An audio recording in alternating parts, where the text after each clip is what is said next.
부모님이 살아계실 때 더 잘할걸. 이 말을 들으시면 가슴 한켠이 먹먹해지시는 분들이 많으실 겁니다. 젊었을 때는 부모님이 늘 거기 계실 것 같았습니다. 바쁘다는 핑계로, 내 살기도 힘들다는 이유로 전화 한 통 더 드리지 못하고 지나쳤던 날들이 얼마나 많았던가요.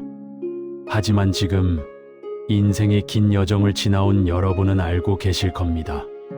부모님과 함께한 시간이 얼마나 소중했는지, 그리고 지금 곁에 계신다면 오늘 이 순간이 얼마나 귀한 시간인지를요. 안녕하세요. 오늘은 우리 모두의 마음 깊은 곳에 자리한 주제에 대해 함께 이야기를 나눠보려고 합니다.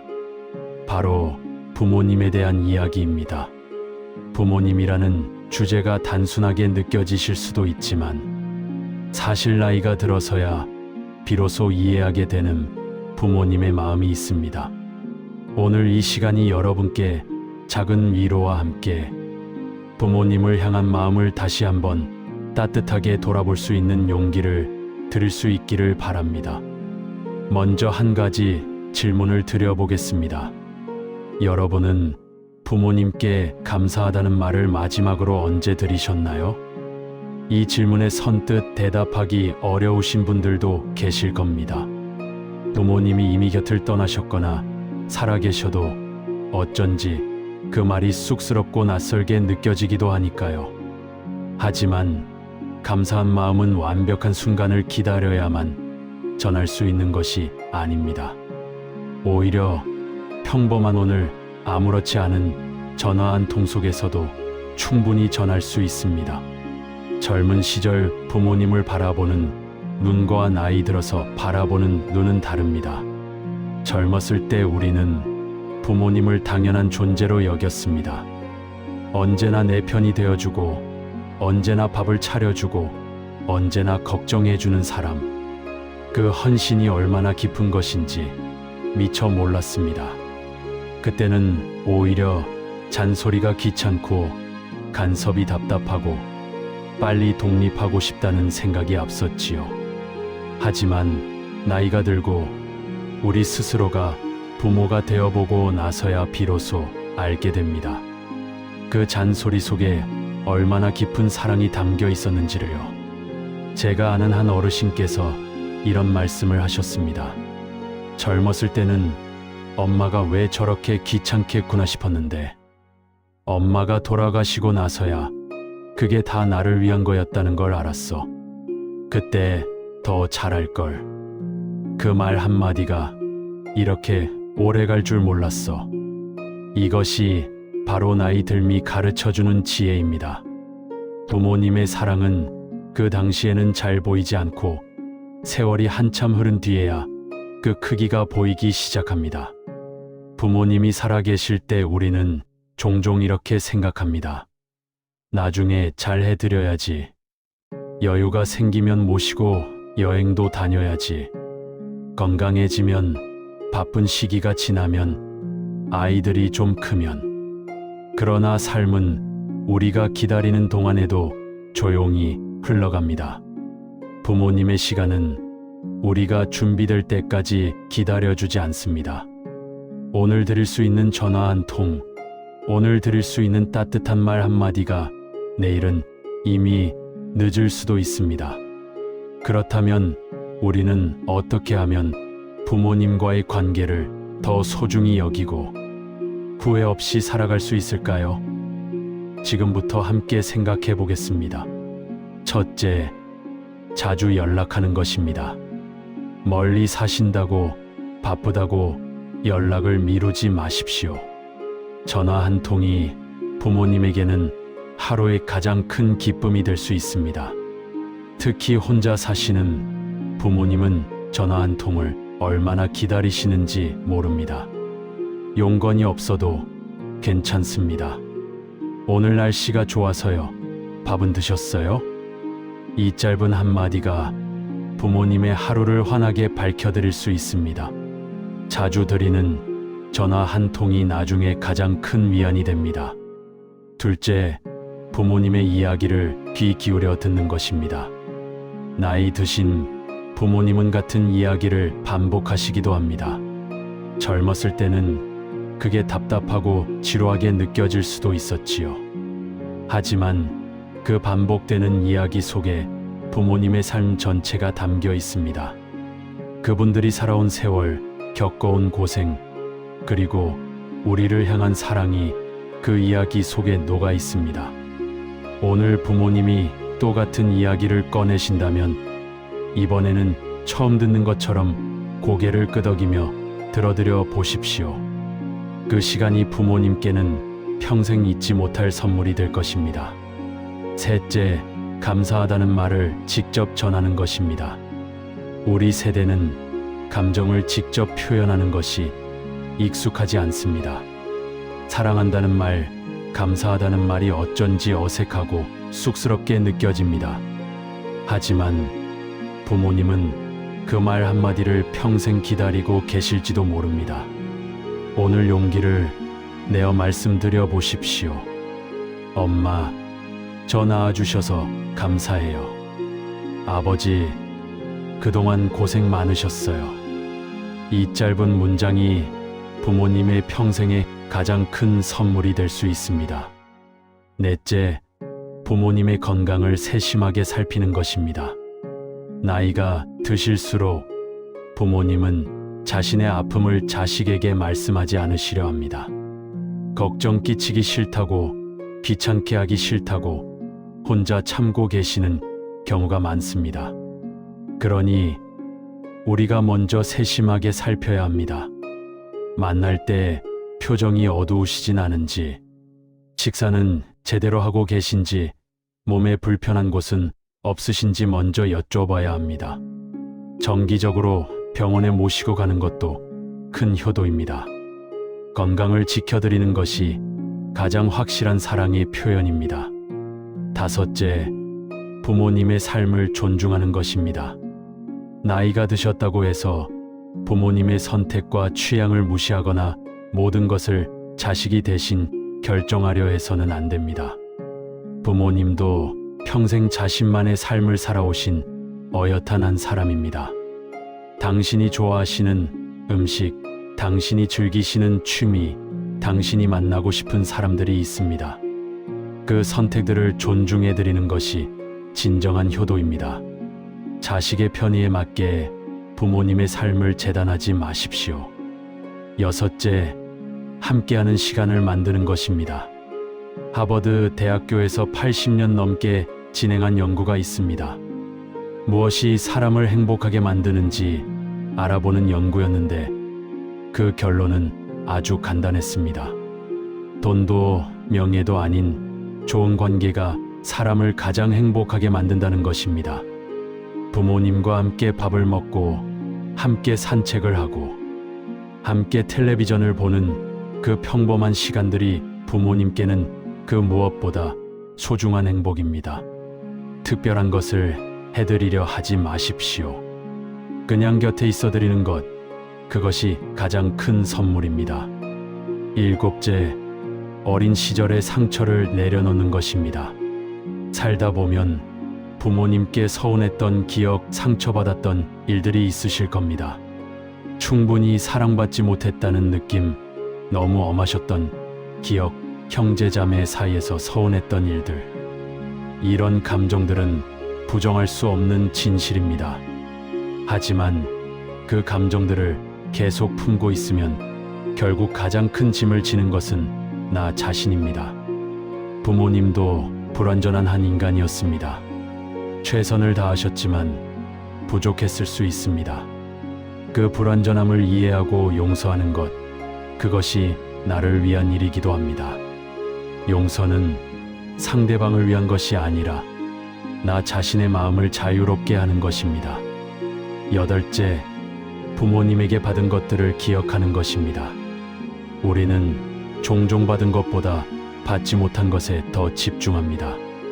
하지만 잠깐 생각해 보십시오. 부모님이 우리를 위해 해주신 것들이 얼마나 많은지를요. 새벽같이 일어나 밥을 차려주시던 어머니, 허리가 아프면서도 일터에 나가시던 아버지. 그 모든 것이 당연한 것이 아니었습니다. 그분들의 희생이 있었기에 지금의 내가 있습니다. 그 사실을 자주 떠올리면 마음이 따뜻해지고 감사하는 마음이 자연스럽게 생겨납니다. 아홉째, 작은 것을 함께 즐기는 것입니다. 부모님과 함께 좋아하시는 음식을 드시러 가거나 좋아하시는 텔레비전 프로그램을 함께 보거나 오래된 사진첩을 함께 들여다보는 것. 이런 작은 순간들이 쌓여서 평생 잊지 못할 기억이 됩니다. 특별한 여행이나 비싼 선물보다 이런 소소한 시간들이 부모님께 더 큰 행복이 됩니다. 함께한 작은 순간들이 나중에 가장 크게 남습니다. 열째, 부모님의 과거 이야기를 기록해두는 것입니다. 부모님이 살아오신 이야기, 젊었을 때의 꿈, 결혼하시던 날의 이야기, 우리를 키우시면서 겪으셨던 일들. 이런 이야기들은 부모님이 곁을 떠나시면 영원히 들을 수 없게 됩니다. 오늘 한번 여쭤봐 드리십시오. 엄마, 젊었을 때 어떻게 사셨어요? 아버지, 저 어릴 때 어떤 아이였어요? 그 이야기를 메모해두거나 녹음해두면 훗날 가장 소중한 유산이 됩니다. 11째, 부모님이 떠나신 후의 마음을 다스리는 법을 배우는 것입니다. 부모님이 이미 곁을 떠나신 분들도 계실 겁니다. 그 빈자리는 무엇으로도 채울 수 없습니다. 하지만 그리움은 사랑의 다른 이름입니다. 그분들이 우리 마음속에 남겨주신 것들, 가르쳐 주신 것들, 살아가는 방식들이 여전히 우리 안에 살아 있습니다. 가끔 묘소를 찾거나 사진을 꺼내보거나 좋아하시던 음식을 만들어 드시면서 그분들을 기억해드리는 것. 그것이 우리가 부모님께 드릴 수 있는 마지막 효도입니다. 여기서 잠깐 부모님과의 관계가 왜 우리의 건강과도 연결되는지 이야기해 보겠습니다. 많은 연구들이 보여주는 것은 부모님과 따뜻한 관계를 유지하는 사람들이 심리적으로 더 안정되고 건강하게 산다는 것입니다. 부모님과의 관계에서 오는 안정감과 소속감은 우리의 면역 체계를 강화하고 스트레스를 줄여줍니다. 부모님을 잘 모신다는 것은 단순히 도덕적인 의무가 아니라 나 자신의 삶을 더 풍요롭게 만드는 일이기도 합니다. 한 가지 효과적인 방법은 부모님과의 추억 일기를 쓰는 것입니다. 오늘 부모님과 나눈 대화, 함께 웃었던 순간, 부모님이 해주신 말씀 하나하나를 적어두는 것입니다. 처음에는 별것 아닌 것 같아도 시간이 지날수록 그 기록이 얼마나 소중해지는지 모릅니다. 오늘 엄마가 된장찌개 끓여주셨다. 아버지가 예전에 다니시던 직장 이야기를 해주셨다. 이런 작은 기록들이 훗날 가장 큰 위로가 됩니다. 때로는 우리가 부모님과의 관계에서 불편함을 느끼는 이유가 서로에 대한 기대 때문일 수도 있습니다. 많은 사람들이 부모님은 이래야 한다, 자식은 저래야 한다는 틀 속에서 서로를 바라봅니다. 하지만 부모님도 우리도 모두 불완전한 사람입니다. 서로의 부족함을 인정하고 있는 그대로 받아들일 때 관계는 비로소 편안해집니다. 부모님과의 관계는 비교가 아니라 이해에서 깊어진다는 것을 기억하십시오. 남들은 부모님을 더 잘 모신다거나 우리 부모님은 남들 부모님보다 덜 해주셨다거나 하는 비교는 아무런 의미가 없습니다. 내 부모님과 나 사이에는 세상에 단 하나뿐인 관계가 있습니다. 그 고유한 관계를 있는 그대로 소중히 여기십시오. 마지막으로 부모님과의 관계에서도 오늘이 중요하다는 것을 기억하십시오. 물론 우리가 모든 상황을 바꿀 수는 없습니다. 멀리 사시거나 건강이 좋지 않으시거나 이런저런 사정이 있을 수 있습니다. 하지만 지금 이 순간 내가 할 수 있는 작은 것부터 시작할 수 있습니다. 오늘 전화 한 통, 오늘 문자 한 줄, 오늘 마음속으로 드리는 감사. 그것이 쌓여서 후회 없는 관계가 됩니다. 사실 효도는 어디 특별한 곳에 있는 것이 아닙니다. 지금 이 순간 우리가 서 있는 바로 이곳에서 시작됩니다. 감사의 눈을 뜨고 부모님을 바라보면 모든 것이 다르게 보입니다. 같은 하루를 살아도 어떤 마음으로 부모님을 대하느냐에 따라 그 하루는 후회스러운 하루가 될 수도 감사한 하루가 될 수도 있습니다. 한 어르신이 이런 말을 했습니다. 젊었을 때 나는 부모님께 잘해드리려고 애썼다. 그런데 나이가 들어서야 깨달았다. 잘해드린다는 것이 거창한 것이 아니라 자주 찾아뵙고 따뜻하게 말 한마디 건네는 것이라는 걸. 이것이 바로 나이 들미 가르쳐주는 지혜입니다. 여러분, 지금 이 순간 부모님이 떠오르시나요? 살아계신 분들은 오늘 꼭 연락을 드려보십시오. 이미 곁을 떠나신 분들은 마음속으로 조용히 말씀드려 보십시오. 감사했어요. 사랑했어요. 그 말이 늦었다고 생각하지 마십시오. 마음속의 말은 언제나 닿습니다. 효도는 목적지가 아니라 여행입니다. 언젠가 여유가 생기면 잘 해드려야지 하고 기다리지 마십시오. 지금 이 순간부터 하루하루를 소중히 여기기로 선택하십시오. 자주 연락하고 이야기를 들어드리고 감사하다는 말을 전하고 건강을 살피고 함께하는 시간을 만들고 상처는 내려놓고 받은 것을 기억하고 기록을 남기십시오. 이렇게 하루하루를 살아가다 보면 어느새 후회 없이 부모님 곁을 지켜드린 자신을 발견하게 될 것입니다. 여러분 모두 부모님과의 남은 시간이 따뜻함과 감사로 가득하기를 진심으로 바랍니다. 그리고 오늘 이 영상을 보신 후 딱 하나만 실천해 보십시오. 지금 당장 부모님께 전화 한 통 드리는 것입니다. 그 작은 행동 하나가 부모님의 하루를 그리고 여러분의 마음을 따뜻하게 바꿀 것입니다. 오늘 이 이야기가 여러분께 작은 위로와 힘이 되었기를 진심으로 바랍니다. 감사합니다.